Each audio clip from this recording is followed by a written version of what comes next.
سلام دوستان، امروز من میخوام برای شما موزه را نشان دهم که از دیگر موزه ها به نهایت فرق میکند. فرقیت در آن است که در این موزه چیزهای را نمایش میدهند که در آینده خواهند بود. رفتیم تا ببینیم.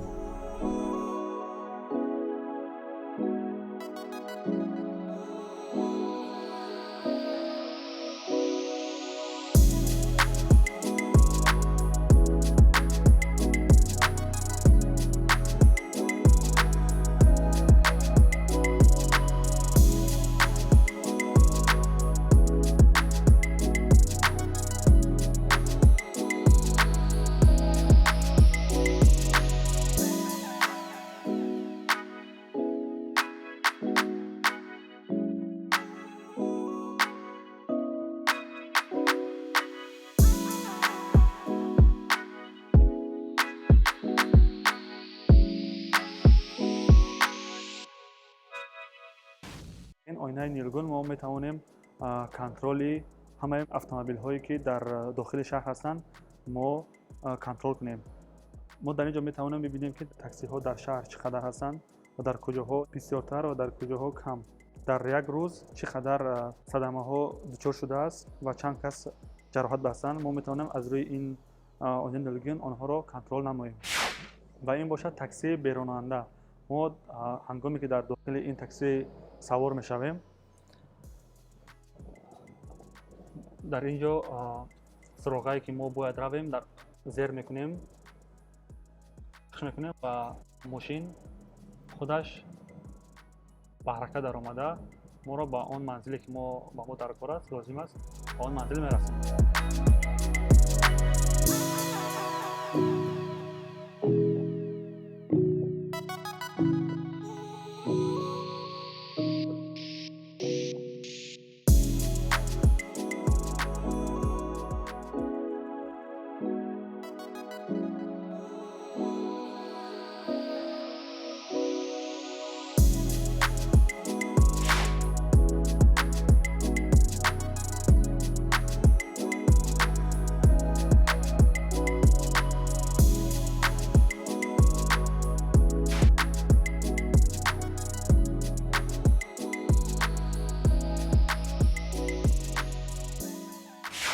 و این هم باشد صنف آنلاینی است که در اینجا کتاب نیست، دفتر نیست، تنها چنین ورقه‌ای هست که ما در اینجا نصب نموده درسی که هست خودش شروع شده برای ما همه برنامه‌های این درس را از اول تا آخر در اینجا نمایش داده می‌آموزاند.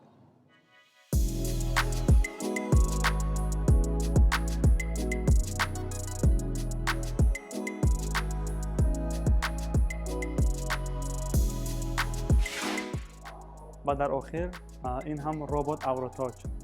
نه این اوراتاج نیست، اما این یک از ربات هایی هست که به نهایت مشهور هست در تمام جهان این را استفاده میبرند.